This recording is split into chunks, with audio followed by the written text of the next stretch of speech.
So I saw Zack Snyder's Justice League, and I gotta say, it is amazingly awesome. One thing I've always loved about Zack Snyder's DC films is how he always seems to give every single film an awesome intro that taps into the overall theme. Like with Man of Steel, you have that pan-in shot where it's basically logo after logo, all in Kryptonian style, to kind of let you know that this is a Zack Snyder film and not a Warner Brothers film. Of course, Warner Brothers are the ones who distributes these films, but let's be honest, a creator's vision is what's more noticeable in comparison. Especially when it comes to films like Man of Steel that are not afraid to be experimental. But anyway, so with Zack Snyder's Justice League, we get this cool intro where it transitions from the new DC logo to the events of BVS. And of course, anyone who has seen Batman v Superman knows that it is the setup to Justice League, just like how Man of Steel is the setup to Batman v Superman. As we see Zod become the very monster that both Jor-El and Kal-El said he was.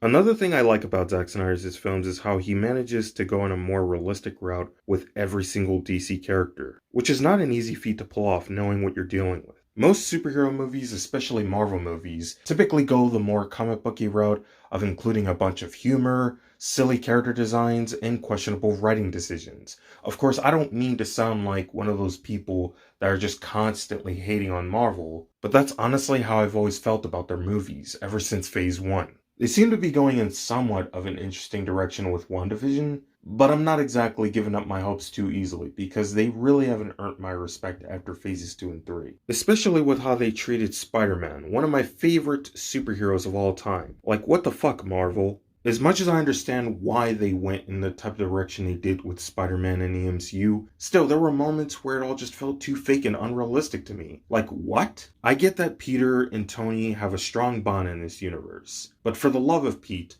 why does everything have to be linked to Iron Man? I mean, they seriously act like Spider-Man in this universe can't have his own stories, villains, characters, and such. Instead, they just went down the pathway of trying to make him out to be Iron Man Jr., which in my opinion is pointless. This is why I said in my last video that the whole universal connection thing is just a cherry on top. Because not every story requires that. Especially when it comes to telling a story about a character who everybody knows best as a standalone character. This is also why I'm actually a bit more forgiving towards the DCU, because at least they actually have a bit more variety in terms of storytelling and direction. Not everything feels like a constant setup to Justice League. The only films you would see do that are Man of Steel and Batman v Superman, which is fine. Because as much as I'm not a fan of the idea of Batman's first appearance being in the film where him and Supes fight each other, I will agree that it was a pretty smart choice on Zack Snyder's part because you know what? Unlike Kevin Feige, Zack didn't rely too much on status quo in order for this story to work. Instead, he built upon it with a bunch of cool, unique stuff that in return actually gave us a version of the JLA that's more grounded and realistic. Something that I never would have seen coming, and could possibly win an Oscar nomination someday. Never know. But yeah, Zack Snyder's Justice League is something that I never thought would happen in a million years. I'll be honest, I was actually one of those people who were rather on the fence about the whole situation with Justice League, because at the time, I didn't even really care about wanting to restore Zack Snyder's DCU because I didn't like his take on Batman v Superman. But you know, that was before I found out that Zack Snyder actually has more alternate cuts than a lot of film directors. So for a while, I ended up doing some research on Zack Snyder's filmography, and it turns out that he actually likes telling really great stories with characters in his movies, while in return offering up some really awesome surprises and Easter eggs. It was then that I decided to change my perspective on Zack Snyder as a whole. Like many others, I used to think that he was a Hollywood hack who didn't understand DC because of his take on Batman vs. Superman. I thought it was too anticlimactic for my liking, especially with knowing how irrational Batman was, how depressingly weak Superman was, and how much of a crackhead Lex Luthor was. But of course, that was before I found out that there was actually a lot more to this movie than I thought. And that the one that aired in theaters wasn't really Zack Snyder's movie. It was Jeff Johns and Warner Brothers' movie. And so from then on, I had united myself with the Snyder Cut movement and be like, yeah, we need this. This cut needs to happen. I didn't really participate in all the Justice Con video chats that were done online, Because even though I support Zack Snyder's vision, I'm not exactly what you would call a hardcore fan of it. Like, there are other things in the DC mythos that I do like more and would like to talk about on this channel. I'm actually going to be making a video explaining why I think that Batman is actually more than what the general public thinks of him. Because as much as I understand why people think that Batman is the real character and Bruce Wayne is just an afterthought, I still think that there's more to Bruce Wayne than what people let on. But anyway, what I'm trying to say here is that the characters in Zack Snyder's Justice League are all great in their own way.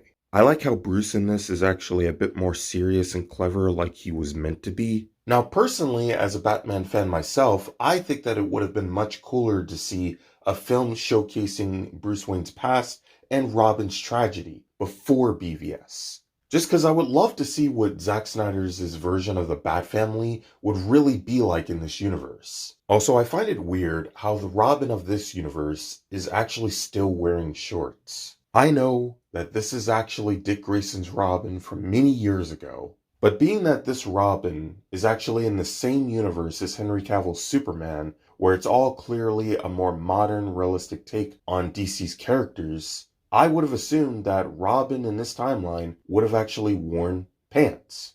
But no, instead he's wearing shorts, which is incredibly weird. Zack Snyder's got a lot of explaining to do there. But other than that, I'm not too disgruntled with the type of choices he's made with Batman going forward. I just think it would have been much cooler to see Batman be established over a series of films rather than to just have him appear in BVS. But I get why it was done that way. Obviously, it was to flesh out Clark's character. Because right after Man of Steel came out, people wanted to see a continuation of that. I, however, much like Zack Snyder himself, wanted to see a Batman movie come to play. Because I'm a huge Batman fan. As a matter of fact, I actually like Batman more than any other character in the DC universe. I would say that Flash, Nightwing, and Superman are my secondary favorites. But for the majority, Batman has always been my number one favorite DC character. And so because of that, I never really cared about wanting to see a sequel to Man of Steel. At least not as much as any of the hardcore Superman fans. Also, bear in mind that I was an edgy teenager at the time when this movie came out. So of course, my attitude towards it was kind of like, whatever. But looking back on it nowadays, I see why it matters so much because like Batman, Superman has never really been given a proper, clean, solid character arc in film. And also because Superman is literally the first ever superpowered superhero to come into existence. But as for Batman, I guess maybe Zack Snyder wanted to bring in the Justice League. Either that or Warner Brothers probably forced his hand into making a Justice League movie. But in regards to the side characters, I like that Ray Fisher's Cyborg is actually given a bit more screen time in Zack Snyder's Justice League. And out of that, you get new characters like the Atom, Ryan Choi, and Martian Manhunter, whose suit design looks freaking awesome and so much better than the CW version. I like CW's Martian Manhunter's character design. His face and body all looks pretty on point with the comics. But his suit just looked ridiculous to me. It looked like he was just wearing a big piece of plastic. It literally looked like a Halloween costume. But in Zack Snyder's Justice League, Martian Manhunter's suit actually looks more sci-fi based. It actually looks like something you wouldn't really find on Earth. Also, much like Aquaman and Wonder Woman, Steppenwolf was more badass in this film despite being an errand boy for Darkseid and Desaad. They also did an outstanding job in establishing Darkseid's conflict with the Atlanteans, Amazonians, and Green Lanterns. As for Ezra Miller's Flash, I'll just say this. His performance under Zack Snyder's direction was decent.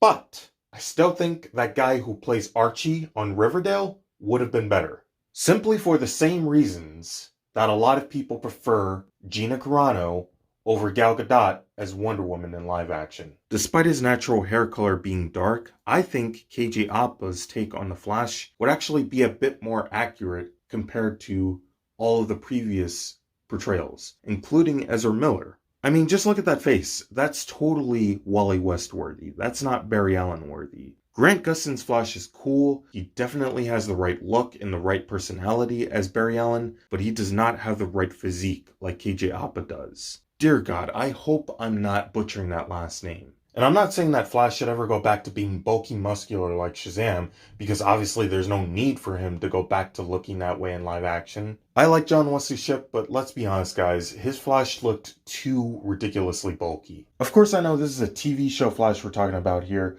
but I just think that in general, the character could actually be done a little bit better on screen than what was previously shown by the actors that I've mentioned. But anyway, like I said before, Ezra Miller did an impressive job as Barry Allen in Zack Snyder's Justice League, and was sure as hell a whole lot better than Joss Whedon's Barry Allen. Oh dear lord. I don't know who that was, but that was not Barry Allen. That Flash was just fucking goofy as hell. And here's the thing, even though I'm not a fan of Ezra Miller, I still respect his desire of what he wanted to portray as Flash. And I'm glad that he actually gotten to achieve that with Zack Snyder's Justice League, as well as Ray Fisher, Gal Gadot, Henry Cavill, Ben Affleck, and everyone else involved in this film. As for the overall story of this film, I like how it's all a build-up to Justice League 2, to showcase the idea that, yeah, this is not where Zack Snyder's story is going to end. His version of the Justice League is going to have a trilogy. It seems like they're looking to go the Injustice route with the Justice League in this universe, which is really cool. Because, Justice League in the comics and cartoons has always been a bit dark compared to the Avengers. And I know there are some people on the internet that are still pissed off about this. And quite frankly, I think those people are out of touch because they're not looking at the bigger picture. They're not understanding why DC needs to go in this direction and why things need to change. I've said this before, and I'll say this again, and I'll say this forever. I'm not a hardcore fan of Zack Snyder's DCEU, but I am a fan of creativity. And I feel like that is something that DC really needs to embrace going forward. Them trying to go the Marvel route didn't work. Them trying to have Jeff Johns come in as producer of every film didn't work. He's a great storyteller, don't get me wrong, but let's be honest, he's not so good at filmmaking, and you need a filmmaker. And I honestly feel like Zack Snyder is the only man that's equipped for that job. I don't want to go too into the whole restore the Snyderverse discussion because I'm not trying to make an hour-long video, but after hearing what WB CEO Ann Sarnoff said about them not developing David Ayer's cut of Suicide Squad and Zack Snyder's Justice League trilogy not continuing, I just want to say this. Fuck you, Ann Sarnoff. Do you not understand that the multiverse is a big part of the DC universe and that is exactly what Zack Snyder was building up to with his version of the Justice League? How stupid and narrow-minded can you be? I'm not even going to respond to the first thing she said about David Ayer's Suicide Squad not happening because that's essentially her singing the same song that's already been sung so many times by the haters that Zack Snyder's Justice League was never going to happen, and yet here we are. Of course, I know that Zack Snyder's Justice League got approved by Jason Kilar, CEO of Warner Media, which is awesome. For those of you who don't know, Jason Kilar is the one who is in charge of greenlighting stuff over at Warner Media.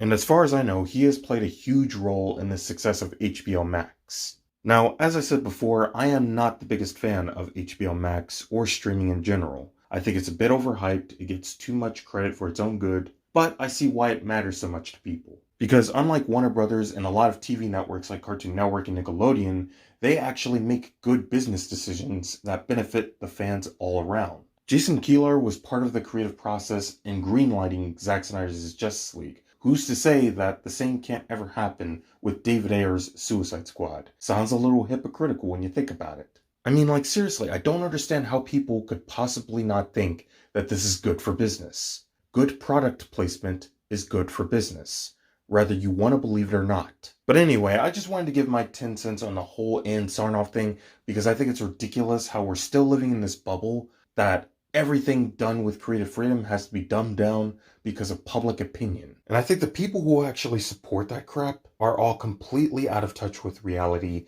and need to reevaluate themselves because this is ridiculous. But anyway, I think the overall story of Zack Snyder's Justice League is great, and I can't wait to see more. Another thing I liked about this film is the soundtrack. It's brilliant and is so on point with the tone of the story. One thing that's always kind of annoyed me about Joss Whedon's Justice League was how every single song he had in there was seemingly played up for shock value, almost like in the aspect of an MCU movie. Like for example, them playing Everybody Knows by Sigrid was a weird song choice, because in a way it kind of came off as them treating Superman's death like it meant absolutely nothing, when it actually meant a lot. And then on top of that, they had Danny Elfman's Batman theme playing during some, if not all, of the action scenes in this movie, which was even more weird because it felt like complete fan service. And of course, anyone who knows me knows that I don't really care about fan service unless it's handled really well. And in this movie, it wasn't handled well. Zack Snyder's Justice League also has great special effects. Joss Whedon's Justice League has this too, but compared to Zack Snyder's Justice League, it's not as fully embraced. Another thing that really bugged me about Joss Whedon's Justice League was how absolutely basic and cheesy Steppenwolf's suit looked in every scene. Also, much like Superman, his face looked like Play-Doh. Also, I just want to say that I love Jared Leto's new Joker look. Even though I know this is actually an alternate timeline Joker, still, I like the Heath Ledger-inspired look. Definitely looks like the kind of Joker I would like to see more often. As for the overall tone of Zack Snyder's Justice League, I will say this. It is miles better than Joss Whedon's Justice League. I am not a fan of the overall tone of Joss Whedon's Justice League. It felt like they were trying to make the whole thing essentially be Super Friends on screen. Or, as others have said before me, a Disney/Marvel movie. I don't know why they thought it was a great idea to use the blue filter on both Cyborg and Batman throughout the entirety of the movie, which is something that I've been seeing be fully embraced in a lot of stuff like the show Titans.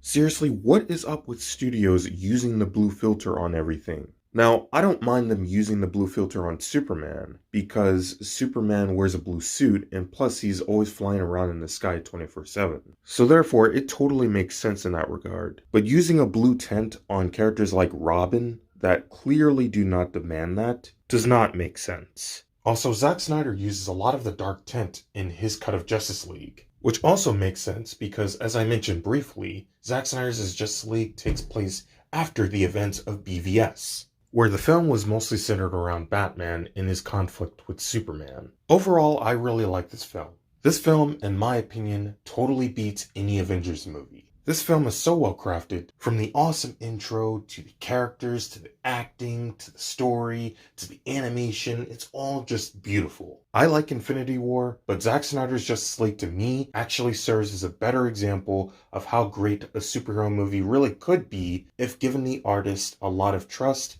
and accountability. And at the end of the day, that is what truly matters more than anything. But anyways, that's all folks. Thanks for watching, and I'll talk to you guys next time.